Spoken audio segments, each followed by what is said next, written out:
بغلط واتعلم، ما اكررش الغلط بتاعي مره تانية. اللي هو انت خايف تغلط في اي وقت علشان فلان وعلان وترتان مركزين معاك. في عند الناس دي بعض المشاكل النفسيه تجاهك، غل بقى، حقد، ايا كان، لازم تنجز الحاجه الفلانيه او لازم تعمل الحاجه الفلانيه بالشكل الفلاني. سؤال النهارده او موضوع النهارده هو ان ليه دايما الناس بتعتقد ان المجتمع او الناس اللي حواليها بتكون دايما عامله فوكس على التصرفات والافعال الخاصه بيها، او بمعنى اصح على الاخطاء اللي ممكن تصدر منها.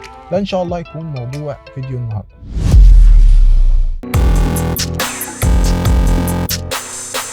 خلينا كده نبدا الموضوع بمثال بسيط ونقول اني اكيد اتعرضت في حياتك لموقف من المواقف البايخه، واللي بيكون مثلا وانت ماشي في الشارع بتتكعبل وتقع قدام الناس، او ان انت مثلا تكون في الشغل واي موقف بايخ يحصل لك قدام زمايلك، مثلا ماسك حاجه في ايدك فتقع، او يعني ايا كان الموقف. المهم موقف بايخ بيحصل لك قدام زمايلك او قدام مجموعه من الناس، وفي اللحظه دي انت بتكون متخيل ان الناس كلها مركزه على الموقف اللي حصل لك ده، او مركزه على الحاجه البايخه اللي حصلت لك دي. واول حاجه بتعملها وهي ان انت بترفع عينك تبص على ردود افعال الناس تجاه الخطا او تجاه الحاجه اللي حصلت منك، وبتدرك وقتها وبتكتشف ان ممكن ناس ما تكونش لاحظت اصلا الحاجه اللي حصلت لك دي، ممكن ناس تكون مش حاسه اصلا بوجودك في المكان ده، فبالتالي بتكتشف وقتها ان انت كنت مكبر الموضوع زياده عن اللازم، وبتدرك وقتها ان الموضوع مش بيكون زي ما انت متخيل.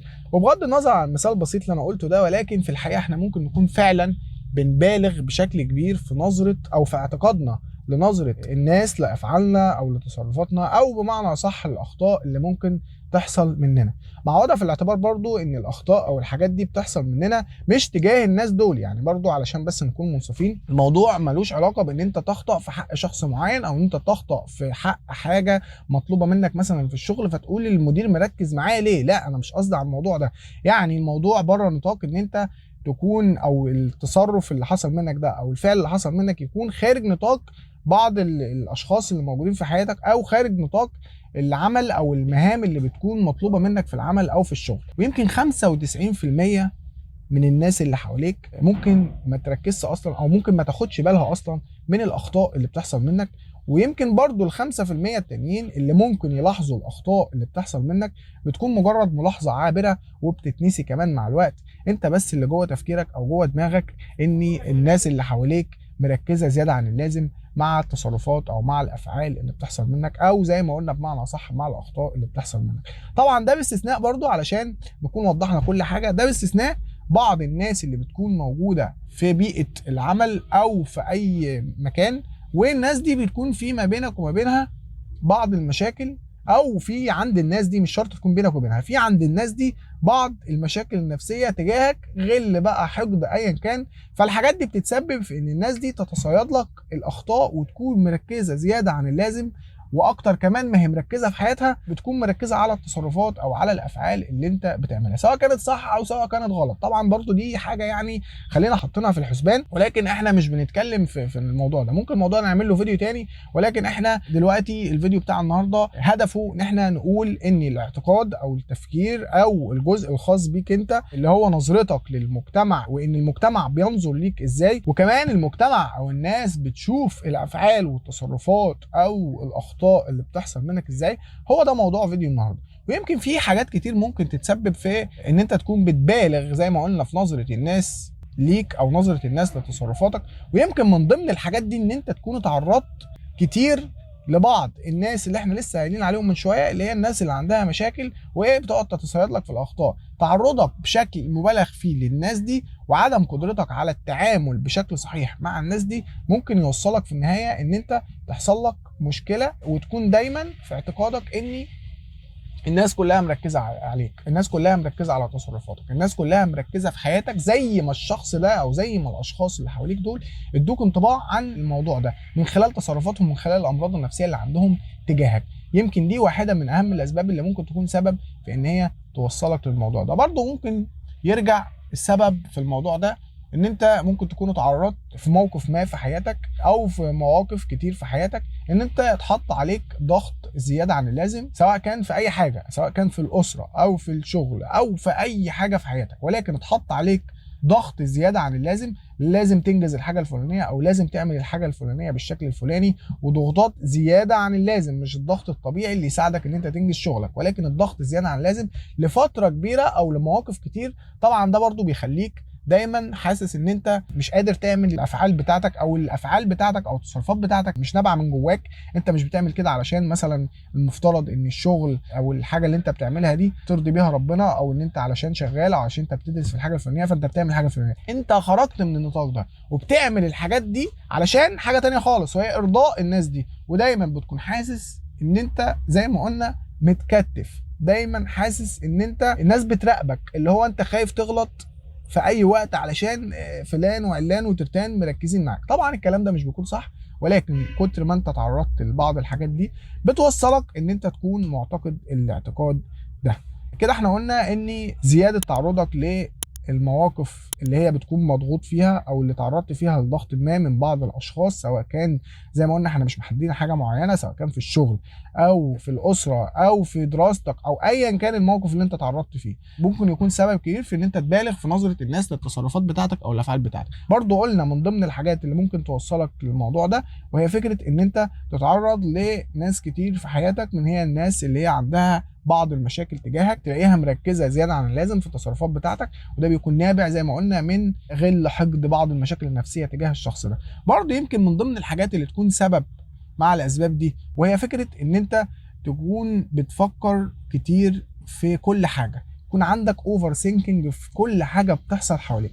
بتفكر الحاجه دي لو حصلت هيحصل ايه، طب لو ما حصلتش هيحصل ايه، طب لو حصلت بالطريقه الفلانيه هيحصل ايه، طب رد فعل الشخص الفلاني هيكون شكله ازاي، طب فعل الشخص الفلاني هيكون شكله ازاي. الاوفر ثينكينج او التفكير المبالغ فيه في كل حاجه بتحصل حواليك دي مشكله، وبتتسبب في ان انت تخش في دايره ان انت تبالغ في اعتقاد الناس او في نظره الناس للتصرفات بتاعتك. طبعا يعني يمكن دي مشكله بتولد مشكله، انت لازم تعالج مشكله الاوفر ثينكينج الاول، وبعدين تعالج مشكله او هتلاقي لوحدها مشكله نظرتك لردود فعل الناس على تصرفاتك اتعالجت وحدها، او الى حد ما بقيت اقل من اللي كانت عليه. برضو من ضمن الحاجات اللي ممكن تكون سبب هي مبالغتك انت كشخصك في تقديرك للناس اللي حواليك. لو اديت الناس اللي حواليك، او مش للناس كلها، لبعض الناس اللي حواليك، قيمة اكبر من قدرها، هتلاقي نفسك بالغت برضو في نظرة الشخص ده او في نظرة الناس دول على التصرفات او على الافعال بتاعتك. من الاخر، علشان بس ما نقعدش نتكلم كتير في الاسباب وليه الحاجات دي بتحصل وليه الحاجات دي بتحصل مننا، وارد الحاجات دي تحصل كده في بعض المواقف، ما تحصلش في حياتك بشكل عام، ولكن وارد برضو ان هي تكون مشكلة بالنسبة لك وتحصل لك في كل مواقف حياتك. ليه بقى الحاجة دي بتحصل وازاي نقدر نتخلص من الفكرة دي؟ لازم تحط في دماغك زي ما قلت لك من شويه ان 95% من الناس ممكن ما يلاحظوش اصلا الحاجات اللي بتحصل منك، وزي ما قلنا ال 5% التانيين لو لاحظوا الحاجه دي مش بيكون من اهتمامهم او من تركيزهم ان انت ليه بتعمل كده او ليه ما تعملش الحاجه دي. فعلشان كده بيكون مهم جدا ان انت تهتم اكتر بالتصرف بتاعك، تهتم اكتر بالافعال بتاعتك او بالمهام اللي انت بتعملها او باي حاجه انت بتقوم بيها. وطول ما انت بتراعي ربنا وطول ما انت بتجتهد وطول ما هو في سبيل ان انت تعمل اللي عليك وترضي ربنا زي ما قلنا، وفي سبيل ان انت مش في دماغك ان انت تأذي حد او مش بيكون في دماغك ان انت تضر حد بالحاجه اللي انت بتعملها دي، خلاص توكل على الله ومفيش مشكله ان انت تغلط. يعني كلنا بنغلط وكلنا بنتعرض لمواقف نغلط فيها، ومش الغلط ان انت تغلط، الغلط ان انت ما تتعلمش من الغلط اللي انت بتغلطه. عادي جدا ان انت تغلط وتتعلم، مفيش اي مشكله. طبعا ما تخطاش على طول، يعني ما تفضلش تغلط بغلط واتعلم، ما اكررش الغلط بتاعي مره تانية. ولكن التصرف او الفعل بتاعك اللي بيحصل منك عادي جدا يحصل لكل الناس، عادي جدا طول ما انت ما تعرضتش للموقف ده قبل كده ان انت ما تعملوش على اكمل وجه. مش مطالب دايما ان انت تأدي الحاجه المطلوبه منك ب 100%، دايما انت في عرضة ان الحاجة اللي انت بتعملها دي تخطأ فيها، وبناء عليه لما تخطأ بلاش تلوم نفسك زيادة عن اللازم، بلاش تجلد في ذاتك زياده عن اللازم، بلاش تدخل في دوامه الاوفر ثينكينج. ومن النقطه دي حابين نقول ان الناس مش زي ما انت متخيل، الناس مش مركزه في التصرفات بتاعتك او مش مركزه في الافعال بتاعتك زي ما انت متخيل. كل واحد مننا عنده حياته الشخصيه الخاصه بيه، كل واحد بيسعى في الاتجاه اللي هو شايف ان هو هيحقق اهدافه او اللي هو هينجحه. يمكن في دراسات وابحاث علميه اتعملت في الموضوع ده، وبتقول ان مبالغتك في نظرتك انت كشخصك للاخطاء اللي بتحصل منك او لافعالك ممكن تتسبب بشكل او باخر في الصوره الذاتيه الخاصه بيك. يعني ايه الكلام ده؟ يعني انت كل ما تبالغ في نظرتك انت للاخطاء بتاعتك وتقعد تجلد في ذاتك كتير، كل ما ده تسبب في ان انت تاثر بالسلب على صورتك الذاتيه اللي هي متمثله مثلا في انتاجيتك او في عقليتك او في شغلك او في علاقاتك مع الناس اللي حواليك.